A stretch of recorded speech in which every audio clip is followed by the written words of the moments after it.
Namaste everyone. This video is about determiners. Determiners हा अतिशय महत्त्वाचा भाग आहे. CBSE पॅटर्न्सच्या 8 to 10 स्टँडर्डला कंपल्सरी आहे. कॉम्पिटिटिव्ह एक्झामसाठी सुद्धा यातले क्वेश्चन्स येतात आणि त्याचबरोबर इतर ज्या एक्झाम्स असतात स्टेट बोर्डच्या तर त्यामध्ये सुद्धा 10th आणि 12thसाठी 1 किंवा 2 मार्कांसाठी याच्यावर क्वेश्चन येतात. आधी आपण बघूया डिटर्मिनर्स म्हणजे काय. Determiners are fixing words. यांनाच काय म्हणतो आपण, फिक्सिंग वर्ड्स म्हणतो. कोणते फिक्सिंग वर्ड्स आणि ते काय करतात, तर वर्ड्स दॅट मॉडिफाय नाउन्स. नाऊनला मॉडिफाय करणारे म्हणजेच त्याविषयी इन्फॉर्मेशन सांगणारे, त्याच्या आधी यूज होणारे, यूज्ड बिफोर नाऊन, नाऊनच्या आधी यूज होणारे, आणि फंक्शन लाईक ॲडजेक्टिव्हसारखं फंक्शन करणारे. जे की ॲडजेक्टिव्हचे टाईप्स आपण ॲडजेक्टिव्हच्या व्हिडिओमध्ये बघितलेले आहेत की ॲडजेक्टिव्ह कोणते असतात, त्याचे टाईप्स कोणते आहेत. तर असे वेगवेगळ्या प्रकारचे ॲडजेक्टिव्ह्ज जे यूज केले जातात आणि जे शब्द ॲडजेक्टिव्ह नसतानासुद्धा ॲडजेक्टिव्हसारखं काम करतात मॉडिफाय करण्याचं नाऊनला, ते सगळे डिटर्मिनर्स असतात. मग डिटर्मिनर्समध्ये कुठल्या ग्रामर ॲटम्सचा समावेश होतो किंवा इन्क्लूड होतात ते, तर त्यामध्ये आहेत आर्टिकल्स ए अँड द, हे डिटर्मिनर्स आहेत. डेमॉन्स्ट्रेटिव्ह ॲडजेक्टिव्ह्ज जे आहेत धिस, दॅट, दीज, दोज, हे पण त्यामध्ये येतात. क्वांटिफायर्स हा आपण सेपरेट भाग घेणार आहेत. क्वांटिफायर विच शोज काय म्हणतो आपण त्याला, अमाऊंट ऑर क्वांटिटी सांगणारे जे शब्द आहेत ते आपण तेच या व्हिडिओमध्ये जास्त डिटेल डिस्कस करणार आहेत. आणि पझेसिव्ज म्हणजे काय, पझेसिव्ह प्रोनाउन्स जसं की माय, युवर, आवर, हर्स, हिज वगैरे हे. तर हे सगळे आपण आर्टिकल्स, डेमॉन्स्ट्रेटिव्ह ॲडजेक्टिव्ज आणि पझेसिव्ज याचा आधी आपण अभ्यास केलेला आहे. आधीच्या व्हिडिओमध्ये हे डिटेल बघितलेले आहे. फक्त क्वांटिफायर्स जे आहेत तर ते आपल्याला या ठिकाणी बघायचे आहेत. मग क्वांटिफायर्स म्हणजे काय आहे, तर क्वांटिफायर म्हणजे काय बघूया आपण. A word or phrase used before a noun to amount indicate the amount or quantity. A word or phrase used before a noun, नाऊनच्या आधी जे काही शब्द किंवा फ्रेज यूज केली जाते कशामुळे, टू इंडिकेट काय करण्यासाठी, द अमाऊंट ऑर क्वांटिटी किंवा अमाऊंट म्हणजेच नंबर किंवा त्याची क्वांटिटी सांगण्यासाठी जे शब्द किंवा जे फ्रेजेस यूज केले जातात नाऊनच्या आधी त्याला क्वांटिफायर्स म्हणतात. ह्या क्वांटिफायर्स या नावावरूनच ते लक्षात ठेवायचे आहे की which indicate the amount or quantity, हे लक्षात ठेवायचं. मग क्वांटिफायर्स कोणकोणते आहेत, तर क्वांटिफायर्समध्ये आपल्याला पहा या ठिकाणी 5 टाईप्स ऑफ क्वांटिफायर्स आपल्याला अभ्यास करायचे आहेत. Definite quantifiers, indefinite quantifiers, distributive quantifiers आणि डिफरन्स असणारे क्वांटिफायर्स, कंपॅरेटिव्ह क्वांटिफायर्स, हे करायचे आहेत. इथे जागा नाही म्हणून हा खाली लिहिला आहे आपण. डेफिनेटमध्ये कोणते आहेत, तर 1, 2, फर्स्ट, सेकंड, बोथ वगैरे हे डेफिनेट क्वांटिफायर्स. त्यानंतर इनडेफिनेट कोणते आहेत, some, many, much, enough, little, a little, few, the few etcetera. Distributive कोणते आहेत, every, each, all, either, neither किंवा इदर निदर असं बोलतात. डिफरन्स दाखवणारे कोणते आहेत, अनदर आणि अदर. आणि कंपॅरेटिव्ह क्वांटिफायर्स कोणते आहेत, तर फिवर, मोअर, लेस. तर हे सगळ्याचं आपल्याला या ठिकाणी डिस्कशन करायचं आहे की हे कुठे वापरले जातात आणि हे कोणत्या ठिकाणी त्याचा यूज होतो, कसे वापरले जातात आणि कशा पद्धतीने आपल्याला त्याचं लक्षात ठेवायचे आहेत हे आपण बघणार आहेत. सुरुवातीला बघूया आपण मच आणि मेनी. तर आपल्याला मच आणि मेनी कुठे यूज करायचं आहे, तर अनकाउंटेबल नाऊन असतील तर मच वापरायचं आहे आणि काउंटेबल नाऊन असेल तर मेनी. पण अनकाउंटेबल नाऊनसुद्धा कसे पाहिजेत, लार्ज क्वांटिटीमध्ये असेल तरच आपण मच वापरतो, स्मॉल क्वांटिटीमध्ये असल्यावर मच वापरत नाहीत. त्याचबरोबर काउंटेबल नाऊन, आता अनकाउंटेबल आणि काउंटेबल हे आपल्याला माहिती आहे. विच कॅन बी काउंटेड 1, 2, 3, जसं बुक्स आहे 1 बुक, 2 बुक्स, 3 बुक्स काउंट करतो ते झालं काउंटेबल नाऊन. अनकाउंटेबल नाऊन म्हणजे कसं आहे, जसं की शुगर, पेट्रोल, ज्याच्यासाठी आपल्याला काय आहे युनिट यूज करावं लागतं किंवा ऑनेस्टी, ब्रेव्हरी, हे आपण काउंट करू शकत नाही, हे झाले अनकाउंटेबल नाऊन. मग अनकाउंटेबल नाऊनसाठी आपण मच घेणार आहोत आणि काउंटेबल नाऊनसाठी मेनी घेणार आहोत. पण मेनी केव्हा घेणार आहेत, तर काउंटेबल आणि प्लुरल पाहिजे ते किंवा लार्ज नंबरमध्ये असेल तरच आपल्याला, एकच असेल बुक तर आपल्याला मेनी घेता येईल का, नाही. म्हणून प्लुरल काउंटेबल नाऊन असेल तर मेनी घ्यायचं आहे आणि लार्ज क्वांटिटीमध्ये अनकाउंटेबल नाऊन असेल तर आपण मच घेतो. जसे ते एक्झाम्पल्स बघूया आपण. I don't have much furniture here. I don't have much furniture. Furniture हे अनकाउंटेबल नाऊन आहे. मच फर्निचर म्हणजे जास्त काही नाही आहे, पण ते फर्निचर काही अगदी थोडंसं असतं असं नाही, म्हणून या ठिकाणी मच हा शब्द आपण वापरलेला आहे. We need many books for this project. आपल्याला ह्या प्रोजेक्टसाठी मेनी बुक्स पाहिजे आहेत. बुक्स हे काउंटेबल आहे म्हणून आपण मेनी वापरलं आहे. क्वेश्चन कसा येतो, इन ब्रॅकेट. आता समजा I don't have dash furniture here, in bracket much or many. मग त्यावेळी आपल्याला वापरायचे मच येईल का मेनी येईल. ठीक आहे. नेक्स्ट बघूया आता. फ्यू, अ फ्यू आणि द फ्यू. इतकं छान इंटरेस्टिंग पण आहे आणि लक्षात पण ठेवायला थोडंसं ट्रिकी आहे, पण एकदा लक्षात बसलं की मग आपण ते विसरत नाही, आपल्या नेहमी करता त्याचा उपयोग होतो. पहा, फ्यू, अ फ्यू आणि द फ्यू. आता फ्यूचा अर्थच होतो थोडे. फ्यूचा अर्थ होतो थोडे मराठीमध्ये. मग आता अ फ्यू, द फ्यू आणि फ्यू यामध्ये काय डिफरन्स आहे, तर हे सगळे जे आहे ते काउंटेबल नाऊन प्ल्युरल असतील तर फ्यू वापरतो, कारण फ्यूचा अर्थ काय आहे, थोडे. म्हणून द फ्यू असेल, अ फ्यू असेल किंवा फ्यू असेल तर हे तिन्ही शब्द केव्हा वापरणार आहेत आपण, फॉर नंबर नाऊन जे आहेत त्यांच्यासाठी वापरणार आहे, जे की काउंटेबल आहेत. काउंटेबल नाऊन आणि प्ल्युरल असतील म्हणजे थोडे एकापेक्षा जास्त, त्याला आपण प्ल्युरल म्हणतो. 2 असेल तरी त्यासाठी आपण फ्यू वापरू शकतो, कारण 2 हे प्ल्युरलच आहे. मग यासाठी हे वापरायचं. मग ह्या तिन्हीमध्ये काय डिफरन्स आहे, तर फ्यू केव्हा घेतो आपण, तर lack of something, almost none, काहीच नाही आहे त्या ठिकाणी, म्हणजे थोडी पण असण्याची शक्यता नाही, नाहीच आहे जवळपास, त्यावेळेस आपण फ्यू वापरायचं आहे. अ फ्यू म्हणजे थोडंसं आहे त्या ठिकाणी, समथिंग रिमेन्स, थोडंसं आहे. आणि द फ्यू म्हणजे काय, फ्यूचा अर्थ थोडं, पण जे थोडं आहे ते सगळं, या अर्थाने. समजा जर तिथं 5 मँगोज आहेत तर 5 हे फ्यू झाले, हे काही मेनी झालेले नाही आहेत.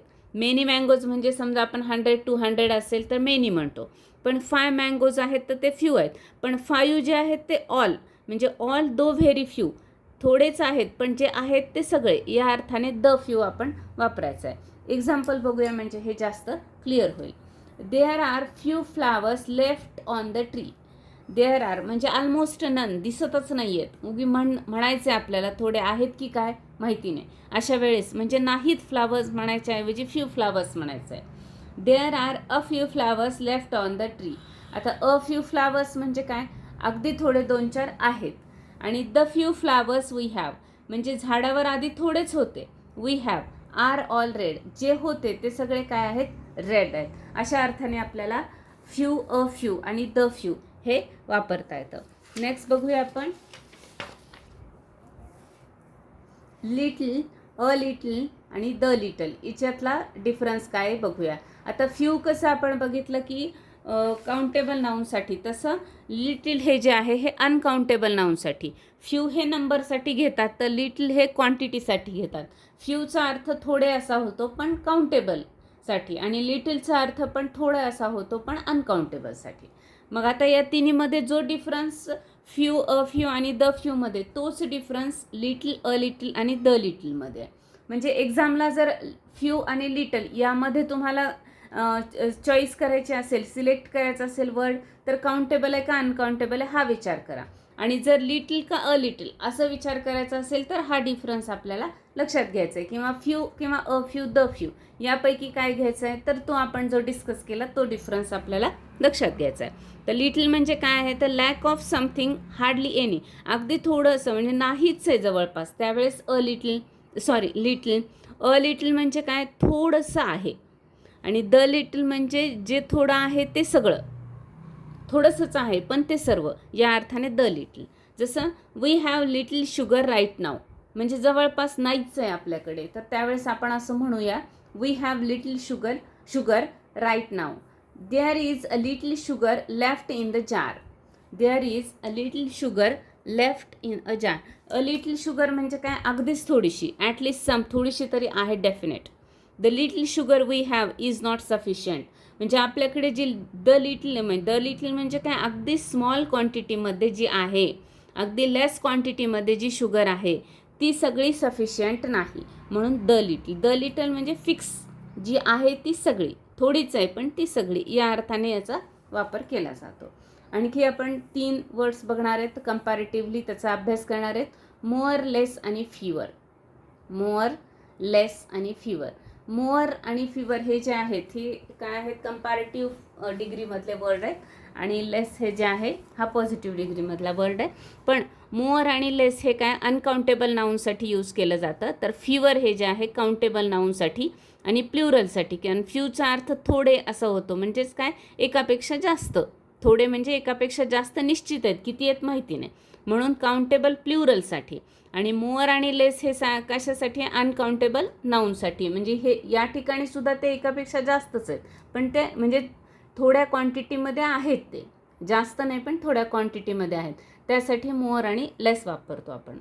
Nita does more work than Gita. Nita does more work than Gita. More म्हणजे या ठिकाणी काय, अनकाउंटेबल. वर्क हे काय आहे, अनकाउंटेबल आहे.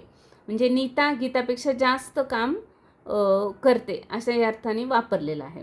Mita does less work than Nita. आता ही मीता काय करते, लेस वर्क. परत वर्क हे काय आहे, अनकाउंटेबल नाऊन आहे. अनकाउंटेबल नाऊनच्या आधी मोअर आणि लेस वापरलं जातं. Fewer children went to camp. Fewer म्हणजे अगदी थोडेसे चिल्ड्रन या अर्थाने. मग फिवर हे काय आहे, चिल्ड्रन हे काउंटेबल नाऊन झालं, त्याआधी आपण फिवर हा शब्द वापरू शकतो. आपल्याला एक्झाममध्ये जो क्वेश्चन येतो त्यामध्ये जसं की dash children went to camp, less का फिवर, तर या ठिकाणी लेस लक्षात घ्यायचं आहे अनकाउंटेबलसाठी आणि फिवर घ्यायचं आहे आपल्याला काउंटेबलसाठी. म्हणून याचं आन्सर काय येईल, फिवर असं येईल. आणखी काही शब्द डिस्कस करूया आपण. मोस्ट, सेव्हरल आणि ऑल. मोस्ट, सेव्हरल आणि ऑल हे बघायचं आहे आपल्याला. मोस्ट हे अनकाउंटेबल नाऊनसाठी, सेव्हरल हे प्लुरल नाऊनसाठी, कारण सेव्हरलचा अर्थ होतो काही, थोडे. आणि ऑल हे सुद्धा काय कशासाठी आहे, काउंटेबल अनकाउंटेबल दोन्हीसाठी वापरलं जातं. काय, ऑल. आणि सेव्हरलसुद्धा काउंटेबल. सेव्हरल शक्यतो काउंटेबल नाऊनसाठीच वापरलं जातं. जर ऑल वापरायचं असेल काउंटेबलसोबत तर प्लुरल वर्ब घेतात, आणि ऑल वापरायचं असेल अनकाउंटेबलसोबत तर सिंग्युलर वर्ब. आता आपल्याला एक्झाम्पलनी हे क्लिअर होईल. काय, सुरुवातीला आपण मोस्ट बघूया आणि मग सेव्हरल बघूया. Most of the time he is studying. Most of the time, time हा अनकाउंटेबल आहे, म्हणजे 1 2 असं काउंट करता येत नाही आपल्याला, त्याला युनिटची गरज आहे, म्हणून uncountable. Most of the people are honest. या ठिकाणी आपण पीपल हे सुद्धा काय आहे, खूप जास्त प्रमाणात असल्यामुळे अनकाउंटेबल नाऊन असं घेतो, 1 2 3 असं नाही करत. Several people found the way of life. Plural आहे, several people found the way of life. आता मोस्ट ऑफ द पीपल या ठिकाणी पीपल हे काउंटेबल झालं आहे, तर टाईम हे अनकाउंटेबल. तसं several people found the way of life, several म्हणजे काही माणसे या अर्थाने, म्हणजे हे काउंटेबल नाऊन झालेलं आहे. ॲक्च्युली पीपल हे प्लुरलच आहे आणि काउंटेबल आहे. जसं पर्सनचा प्लुरल होतो पीपल, पर्सन हे सिंग्युलर आहे आणि पीपल हे त्याचं प्लुरल आहे, पर्सन सिंग्युलर आहे. ठीक आहे, त्यामुळे पीपल हे आपण काउंटेबल नाऊन असंच या ठिकाणी गृहीत धरायचं आहे. All are clever students. आता बघा, ऑल आर आणि ऑल द फूड, तर इथं हे स्टुडंट्स आहे आणि ऑल घेतलं आहे, म्हणजे काउंटेबल. पहा इकडे आपला रूल असा होता की ऑल घ्यायचं आहे आपल्याला, जर काउंटेबल नाऊनसोबत घ्यायचं असेल तर प्लुरल वर्ब वापरतात. तर आता ऑल आर म्हणजे हे काउंटेबल नाऊन आहे, म्हणून ऑल आर वापरलं. आणि अनकाउंटेबल नाऊनसाठी सिंग्युलर वर्ब वापरतात. तर all the food we eat was tasty. इथं आपण वर टेस्टी असं म्हणलं आहे, कारण फूडसाठी आपल्याला काय करायचं, वॉज घ्यायचं. फूड हे अनकाउंटेबल आहे, त्यामुळे थोडे ट्रिकी एक्झाम्पल्स आहेत, लक्षात ठेवायला थोडेसे अवघड आहेत. याची प्रॅक्टिस आपल्याला जास्त करायची आहे, म्हणजे लक्षात राहील. नेक्स्ट बघूया आपण ईच अँड एव्हरी. पहा, ईच अँड एव्हरी. आता ईचचा अर्थ काय होतो, एव्हरी सिंगल युनिट या अर्थाने होतो. Separately each, 2 or more than 2 atoms, म्हणजे 2 ॲटम्ससाठी सुद्धा होतो किंवा मोर दॅन 2 साठी पण ईच वापरतात. पण एव्हरी मात्र मोर दॅन 2 साठीच वापरतात. स्मॉल डेफिनेट ग्रुप असेल तर ईच वापरतात, आणि लार्ज इनडेफिनेट ग्रुप असेल तर एव्हरी वापरतो आपण. म्हणजे वर्ल्ड वगैरे असं असेल, कंट्री वर्ल्ड, तर एव्हरी वापरतो. आणि छोटा असेल क्लास वगैरे तर आपण ईच वापरतो. पण तरी या दोन्ही डिफरन्स काय आहे, एक्झाम्पलने बघूया. ईचचा अर्थ होतो एव्हरी सिंगल युनिट, सेपरेटली प्रत्येकाचा वापर होतो या ठिकाणी. आणि इथं म्हणजे ऑल विदाऊट एक्सेप्शन, म्हणजे सगळेच आहेत, त्यातला कुणीच राहणार नाही, एक्सेप्ट होणार नाही किंवा कुणीच बाजूला पडणार नाही, असे सगळेजण या अर्थाने एव्हरी वापरतात. एक्झाम्पल बघूया. Each student from A division is clever. Every single unit separately, म्हणजे प्रत्येक या अर्थाने, म्हणजे त्यातला प्रत्येक स्टुडंट हा सेपरेटली आपण त्याची दखल घेतली आहे. Each student from A division is clever. Each of the 2 girls participated. या ठिकाणी पण आपण काय केलं आहे, इथं 2 ऑर मोर दॅन 2, तर 2साठी पण आपण इथं एव्हरी ऑफ द 2 येणार नाही, ईच ऑफ द 2, आणि each student from A division असं घेतलं. मग आता every student from A division, आता आपण इथं एव्हरी पण वापरू शकतो. किंवा जर आता हा लार्ज ग्रुप नाही आहे पण आपल्याला जर वापरायचं असेल तर ऑल विदाऊट एक्सेप्शन या अर्थाने आपण वापरतो. Every student from A division is clever. तर एव्हरी स्टुडंट म्हणजे ऑल या अर्थाने, आणि ईच स्टुडंट म्हणजे सिंगल युनिट सेपरेटली, प्रत्येकाची या ठिकाणी दखल. इथं मोघम बोलतो आपण, आणि इथे आपण प्रत्येकाला सेपरेटली लक्षात घेऊन बोलतो. टेकन इन कन्सिडरेशन आपण बोलतो त्यावेळी each. Every person in the world, every person in the world is careful. आता हे थोडं अर्धवट राहिले माझ्याकडनं सेंटेन्स, इथं मी केअरफुल असं लिहिते म्हणजे हे कम्प्लीट मिनिंगफुल होईल. Every person in the world is careful. Every person in the world, every केव्हा घेतो आपण, लार्ज इंडेफिनेट ग्रुप आहे त्यावेळी आपण एव्हरी घेतो. आता समजा हे सेंटेन्स आलं एक्झामला, dash person in the world is careful. Every का ईच, तर एव्हरी येणार का, कारण लार्ज ग्रुप आहे. आणि असं आलं की dash student from A division is clever. Each का एव्हरी, तर त्या ठिकाणी एव्हरी. फक्त मी एव्हरी या ठिकाणी यासाठी घेतलं की ह्या दोन्हीमध्ये मला कंपॅरिझन सांगायचं होतं म्हणून. अदरवाईज छोट्या ग्रुपसाठी ईच घ्यायचं आहे, मोठ्या ग्रुपसाठी एव्हरी घ्यायचं आहे. नेक्स्ट काही आपण वर्ड्स बघणार आहेत. हा व्हिडिओ थोडासा मोठा होणार आहे कारण शब्द जरा जास्त आहेत. डिटर्मिनर्स पण ते एकत्रितच घ्यावं असं ठरवलं होतं, त्यामुळे हा थोडासा मोठा झाला तरी सगळे एकत्रित आपल्याला अभ्यास करता येतील. डिटर्मिनर्स इदर नीदर किंवा आयदर नायदर घेतो. आता आयदर केव्हा, 2 ऑब्जेक्ट, 2 थिंग्स, 2 पीपल, 2 सिच्युएशन्स याच्यासाठी म्हणजे 2साठी आयदर घेतात किंवा 1 ऑफ द 2साठी पण आयदर घेतला तर दोन्हीपैकी एक या अर्थाने. पण सिंग्युलर काउंटेबल नाऊनसाठी घेतलं जातं. कशासाठी, सिंग्युलर काउंटेबल नाऊनसाठी घेतलं जातं आणि याला सिंग्युलर व्हर्बच यूज केलं जातं. आयदरच्या समोर सिंग्युलर व्हर्ब यूज केलं जातं. हे सिंग्युलर काउंटेबल नाऊनसाठीच घेतलं जातं. हे सिंग्युलर काउंटेबल, हे पण सिंग्युलर काउंटेबलसाठी. याला पण सिंग्युलर व्हर्ब यूज होतं, याला पण सिंग्युलर व्हर्ब यूज होतं. Not the one not the other, यामध्ये काय दोन्हीचाही वापर होतो किंवा दोन्हीपैकी एक. तर यामध्ये हेही नाही आणि तेही नाही. निगेटिव्हली याचं मिनिंग निगेटिव्ह अर्थाने घेतला तर निगेटिव्ह ऑफ इदर, इदरच्या निगेटिव्ह ह्याचा अर्थ होतो. आता आपण सेंटेन्स बघूया. आयदर राम और Shyam can do it. Either Ram और श्याम कॅन डू इट म्हणजे 1 ऑफ द 2, एक तर राम तर करेल किंवा श्याम तर करेल, दोघांपैकी एक करेल. Trees have been planted on either side of the road. 2 sides, दोन्ही बाजूनी या अर्थाने. आयदर साईड्स म्हणजे दोन्ही बाजूनी, म्हणून आपल्याला 2 गोष्टींसाठी आयदर वापरतो किंवा दोन्हीतलं एक सिलेक्ट करायचं असेल तरी पण आपल्याला आयदर वापरता येतं. आणि नायदर, आणि बघा दोन्ही ठिकाणी आपण काय केलेलं आहे, इथे कॅन डू, इथं सिंग्युलर आपण व्हर्ब यूज केलेलं आहे. या ठिकाणी प्लुरल हे ट्रीजसाठी केलेलं आहे. Neither of the 2 students participated in the program. Neither bus is suitable for me, singular verb. Neither bus is suitable for me, ही कोणतीच बस नाही या अर्थाने. किंवा नायदर ऑफ द 2 स्टुडंट्स म्हणजे ह्या दोन्हीपैकी हाही नाही आणि तोही नाही. पार्टिसिपेटेड इन द प्रोग्राम, या पद्धतीने आपण आयदर आणि नायदरचा उपयोग करू शकतो. नेक्स्ट बघूया आपण अनदर आणि अदर याचा उपयोग बघायचा आहे. अनदर आणि अदर. आता अनदर कशासाठी घेतो आपण, तर for singular countable nouns. Singular countable नाउन्ससाठी आपण अनदर वापरतो. आणि सिंग्युलर काउंटेबल, प्लुरल काउंटेबल आणि अनकाउंटेबल अदर सगळ्यांसाठीच घेतो आपण. पण अनदर मात्र फक्त सिंग्युलर आणि काउंटेबलसाठी वापरलं जातं. जेव्हा हा नको दुसरा पाहिजे अशी या अर्थाने आपण अनदर घेतो. Show me another dress. Another म्हणजे दुसरा, हा नको. तर सिंग्युलर आहे आणि काउंटेबल आहे ड्रेस हे, त्यासाठी आपण another. Show me other dress म्हणत नाही आपण, अदर ड्रेस नाही, अनदर ड्रेस म्हणजे हा नकोय दुसरा या अर्थाने. I like the other dress, I like the other dress म्हणजे मला हा नाही आवडला, दुसरा आवडला आहे. The other dresses are nice. इथे अदर ड्रेस, अदर ड्रेसेस म्हणजे सिंग्युलर आणि प्लुरल काउंटेबल नाऊनसाठी आपल्याला अदर वापरता येतं. अनदर म्हणजे दुसरा आणि अदर म्हणजे पण दुसरा, फक्त हे सिंग्युलर काउंटेबल नाऊन आणि हे प्लुरल आणि सिंग्युलर दोन्हीसाठी आपण अदर वापरू शकतो. त्यानंतर हे काही शब्द आहेत याचा आपण थोडा अभ्यास करून याचे एकत्रितच सेंटेन्स आपण घेणार आहोत. आता पहा, अ great deal of, a large amount of, a bit of, हे सगळे जे आहे हे अनकाउंटेबल नाऊनसाठी वापरायचे आपल्याला. अ great deal of, a large amount of, a bit of हे सगळं uncountable नाऊनसाठी.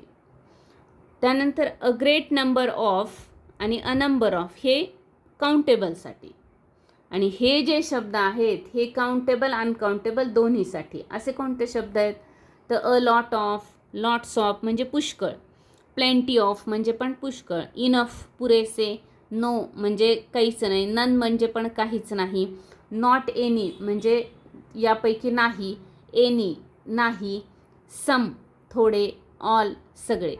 Any, not any, none, no हे 4 शब्द जे आहेत हे निगेटिव्ह आहेत. हे 4 शब्द निगेटिव्ह आहेत, हे लक्षात ठेवायचं आहे. हे शब्द जे आहेत हे निगेटिव्ह आहेत. याचे एकत्रितच सेंटेन्सची प्रॅक्टिस आपण किंवा थोडंसं डिस्कशन आपण एकत्रितच करणार आहे. हे सेंटेन्स बघूया काही आणि त्याच्यामधला डिफरन्स पण आपल्याला मग लक्षात येईल. I saw plenty of bananas in the market. Plenty of bananas आपल्याला माहिती आहे. आता प्लेंटी ऑफ पहा, आता प्लेंटी ऑफ हा शब्द आपण काय केलेला आहे, प्लेंटी ऑफ हे दोन्हीकडे वापरलेला आहे, काउंटेबल अनकाउंटेबल दोन्हीसाठी. मग I saw plenty of bananas, bananas हे countable noun. I saw plenty of wheat in the farm. Plenty of हे शब्द आपण अनकाउंटेबल आणि काउंटेबल दोन्हीसाठी वापरू शकतो. We have enough food, we have enough books to study. Enough food म्हणलं तर अनकाउंटेबल, इनफ बुक्स म्हणलं तर काउंटेबल, दोन्हीसाठी वापरले जातात ते शब्द. I don't have any sketch, any sketch pen. I don't have any knowledge. Sketch pen हे काउंटेबल आहे, नॉलेज हे अनकाउंटेबल आहे. I don't have any knowledge about palmistry. Palmistry म्हणजे हात बघून जे ज्योतिषशास्त्र सांगितलं तर ते काउंटेबल आणि अनकाउंटेबल या अर्थाने. Add some salt to my pizza, add some names to my list. आता सॉल्ट म्हणलं तर काय आहे ते अनकाउंटेबल आणि नेम्स म्हणलं तर काय झालं ते काउंटेबल झालं. त्यानंतर आहे there is a great deal of pollution. A great deal of हे कशासाठी आपल्याला अनकाउंटेबलसाठी घेतो आपण.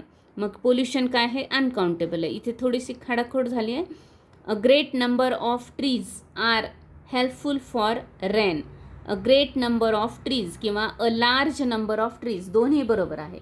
अ ग्रेट नंबर ऑफ ट्रीज किंवा a large number of trees are helpful for rain. आता हे ट्रीज हे काउंटेबल आहे म्हणून ग्रेट नंबर ऑफ आणि लार्ज नंबर ऑफ हे आपण शब्द या ठिकाणी वापरलेत. अ लार्ज अमाऊंट हे कशासाठी घेतो आहे आपण अनकाउंटेबलसाठी. Alcohol is injurious to health. तर इथे अल्कोहोल हे अनकाउंटेबल आहे. आणखी एक सेंटेन्स बघूया. A bit of salt enhances the taste of sweet dishes. A bit of salt, a bit of म्हणजे थोडंसं सॉल्ट, अनकाउंटेबल नाऊन आहे. इथं अ बिट ऑफ हे जे आहे हे आपण काउंटेबलसोबत घेऊ शकत नाही, हे फक्त अनकाउंटेबलसाठी घेतो आपण. Enhances the taste of sweet dishes या अर्थाने हे शब्द वापरले जातात. मिनिंगकडं परत एकदा लक्ष देणं गरजेचं आहे, तरच आपल्याला याचा यूज लक्षात येतो. आपण काय करूया थोडंसं याची प्रॅक्टिस पुढच्या व्हिडिओमध्ये बघूया, म्हणजे आपल्याला लक्षात येईल की डिटर्मिनर्सचा उपयोग कसा करायचा आहे किंवा चॉईस कशी करायची आहे आपल्याला जर सेंटेन्स आले तर. So today's thought is, if you are not willing to learn no one can help you, and if you are determined to learn no one can stop you. जर तुम्हाला तुमची शिकण्याची इच्छा असेल तर, शिकण्याची इच्छा नसेल तर तुम्हाला कुणीच मदत करू शकत नाही. शिकण्याची तुमची इच्छा नसेल तर तुम्हाला कुणीच मदत करू शकत नाही. पण जर तुम्ही जर शिकण्याचं ठरवलं तर तुम्हाला त्यापासून कुणीही थांबवू शकत नाही. म्हणजे मुळात स्वतःची शिकण्याची इच्छा आणि ते आपण डिटरमाइन ठरवणं हे महत्त्वाचं असतं. त्यामुळे डिटर्मिनर्ससाठी मी हाच थॉट या ठिकाणी सिलेक्ट केलेला आहे. थँक्यू. भेटूया आपण नेक्स्ट व्हिडिओमध्ये.